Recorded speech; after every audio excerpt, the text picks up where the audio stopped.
today's tutorial, I'll be showing you how I created uh, the stunning church poster design you saw and the thumbnail.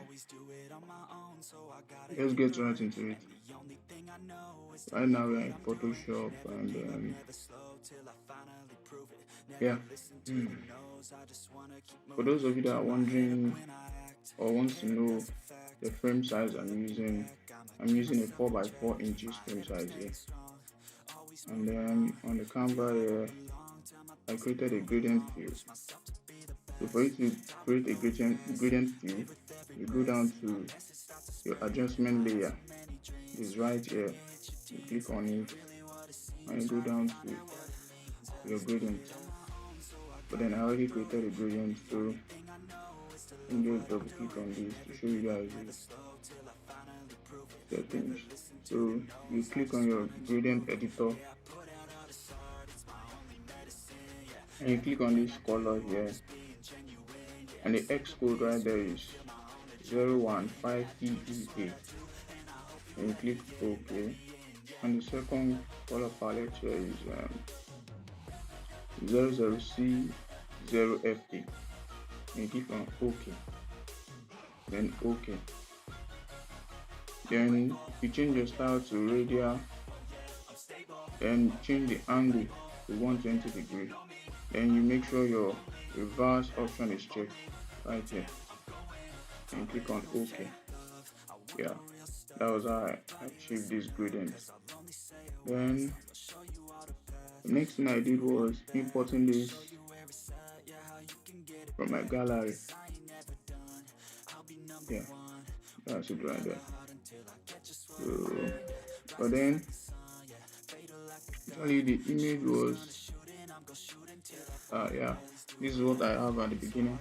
So I changed my blending option to the blending mode to soft light, and then I decrease the opacity to around 70, 71, whatever works best for you. You can just check things out. So then I give it a hue and saturation layer. To do that, you just go down to your adjustment layer, then you click on hue and saturation. Let me show you guys the settings here. Yeah, you make sure your colorize is checked, then you give the saturation of 25 and then hue of 269. Yeah, I think that is okay. Then I imported this texture right there. Yeah, so actually the image was like this, so I set my blending mode to soft light. Yeah. Sorry guys, that was how I achieved that. Then next thing, I imported this background also, and also set blending option on the blending mode to soft light, and that's it guys. Then I imported this kind of palace image into my Photoshop. Then I also set the blending mode to soft light, and then I reduced the opacity to around 60%. Yeah, and I gave it a Gaussian blur. The image was kind of sharp. I gave the Gaussian blur of about 5, and it's okay. For those that don't know how to add Gaussian blur, you click on the layer, then you go down to filter, blur, and then Gaussian blur right there. You apply your Gaussian blur, then I move on to adding this image right there. Imported it from my gallery. Then let me show you guys how the image actually looks like. First, yeah, and just bump up the opacity there. Then yeah, this is actually how the image looks like. Then I set the blend mode to soft light, then I decrease the opacity to around 60 or 69, whatever works best for you, sure. Then I give it a layer mask. This is the icon for layer mask over here. When you add the layer mask to it, you have this thumbnail right here. Let me just anyway back. Then after giving a layer mask, you select the layer mask. Make sure the thumbnail right here is selected. Then you select your brush tool. You pick your brush tool. You can click on the letter B on the keyboard to activate the brush tool, or you go down your tool panel here, select your brush. Then you make sure your foreground and background is set to black and white. Should in case yours is not black and white, you can just click on the D button on your keyboard to get the default color. Then for you to switch between your black and your white for your fore and background, you use your X key. So you make sure your foreground is set to black, and you make sure you are on the thumbnail of the image, and then it will increase brush size. Actually achieve that by clicking on the square right bracket key. So then you brush over the hard edges of the image. Let me show you guys what I'm talking about. Yeah, as you can see, this image has a sharp edges right there. So with the help of the layer mask and your brush tool, you can fade that out. So that was how I achieved that. Let me see my move tool. So let's move on. So I think I also give the Gaussian blur. Yeah, I give it a Gaussian blur, but that is not really necessary. But then let's move on to the next image. I added another image by the left hand side. So I also apply the same method to fade down the sharp edges of the image.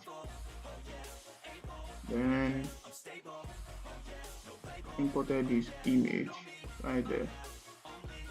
So actually the image was like this. Then I set the blend mode to screen, and I have to give it a layer mask. Let's give it a layer mask. You select your brush tool and make sure your foreground is set to black, and you can just zoom in. As you can see, it has some sharp edge right there. You just click and brush over the sharp edges like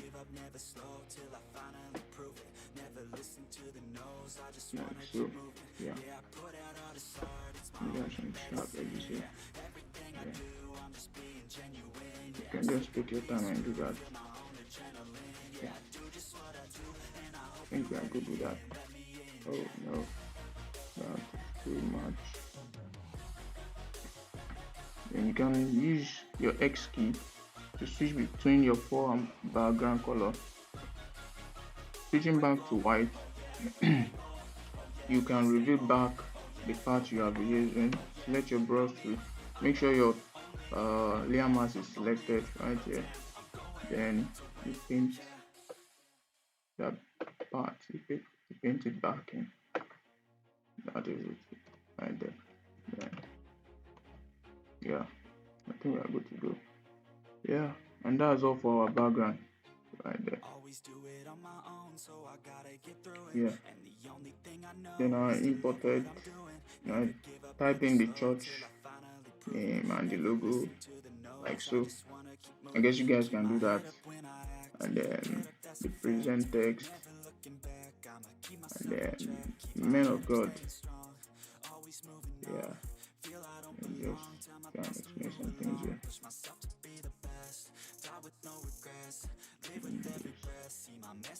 Well, let me just, maybe I can use this to explain that.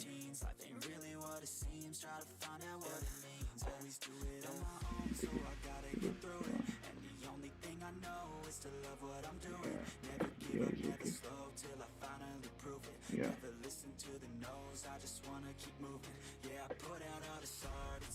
Yeah. So for you to fade in this background, that is um image right here, man of God, you select this layer of the image, and you give it a layer mask. Make sure your thumbnail is selected, then you select your brush tool, then you switch back your foreground to black. You can use your X key to achieve that. Then you brush over the sharp edges or the part you want to fade in into the image, like so. Yeah, that was what I did, and that was how I achieved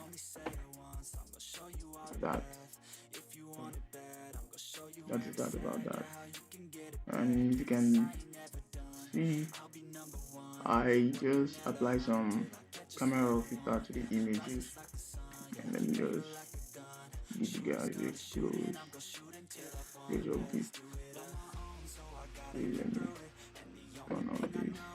You see, initially this was how the image was, and after applying the camera raw filter, we have this. For you to add the camera raw filter, you make sure the layer is selected, and you can probably convert to smart object. So whatever you do can be edited later. You right click on the layer and select convert to smart object. But then this image is a smart object already. You can see from the thumbnail here. Then you go to your file and then camera raw filter.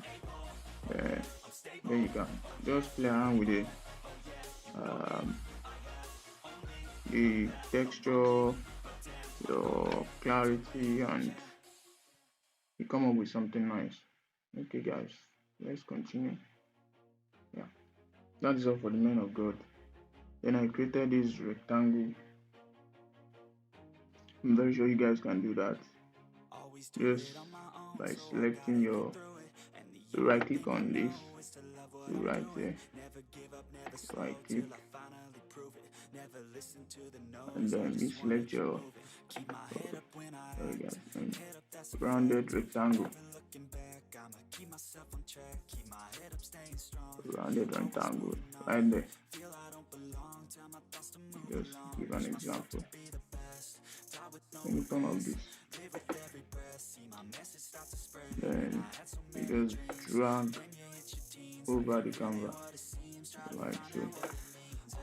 Then the property dialog box will pop up, and you click on the fill color. You make sure the fill color is white. Then the stroke, you turn off the stroke. Then you make sure this chain icon is checked, and you drag either of these four corners just to give it a rounded radius. Yes. Click and drag like so. Yeah, there we have it. Then you can just with your move tool, you drag down like so. Yeah, that's how I achieve that. And then you just delete this and turn on this. Yeah. Then let's move on to the main title. Yeah, and you guys can achieve this just with your horizontal type tool. You can input the text. Yeah, the font I used here was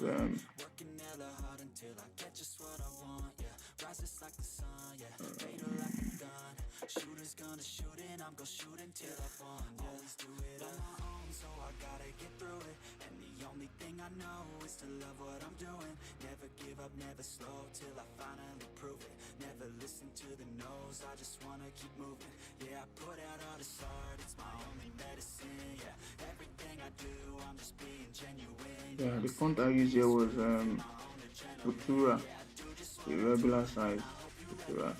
And yeah, then we'll move on to the time tag right there. And just show you guys how I achieved that. You just go down to your rectangular tool here, right click, and choose your ellipse tool. Then hold down your shift key to get a perfect circle or a perfect ellipse. Just click and drag and drop. And you change the fill color to white, like so. Then you turn off the stroke, like so. This is back to my move tool. Just move this around and drag around here. And close this dialog box. And yeah, you can click on your Ctrl J to duplicate this circle. Then with your transform tool, use Ctrl T and just hold down the shift key and resize the circle right there. Hit on your enter and position wherever you want, yeah, like so.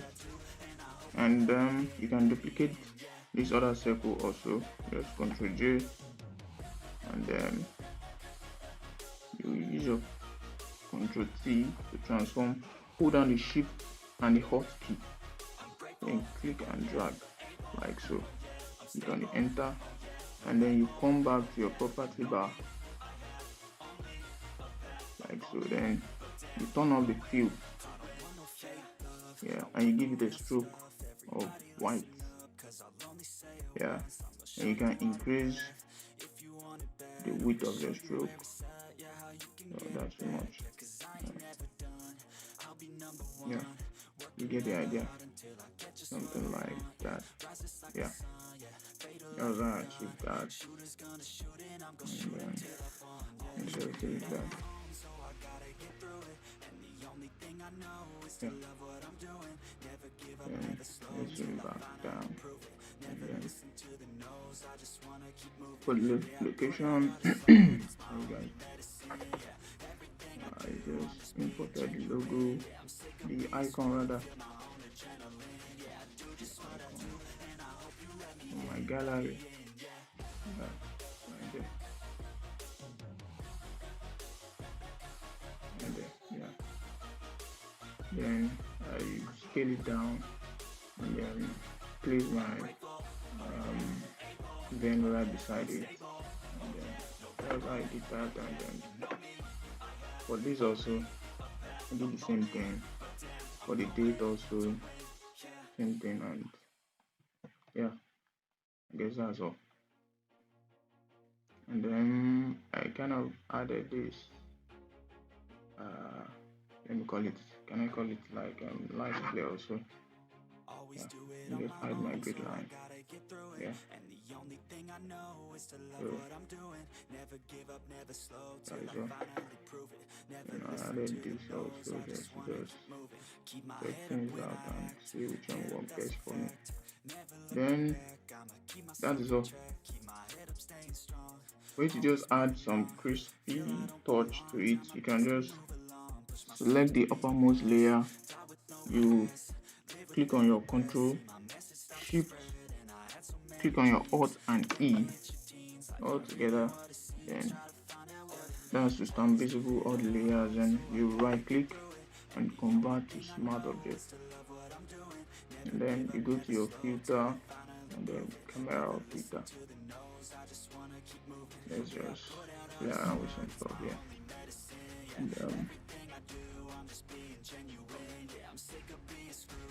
And yeah. So yeah, you can just play around with your scroll down to texture. You can bump this up a little. So keep it around 30. Yeah. And you can play around with your clarity a little bit. Yeah. You click on OK.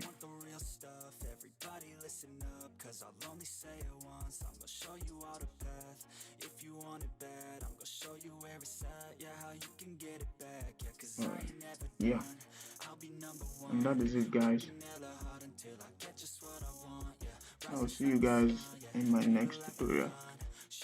Make sure you subscribe, comment down below, and give this video a thumbs up.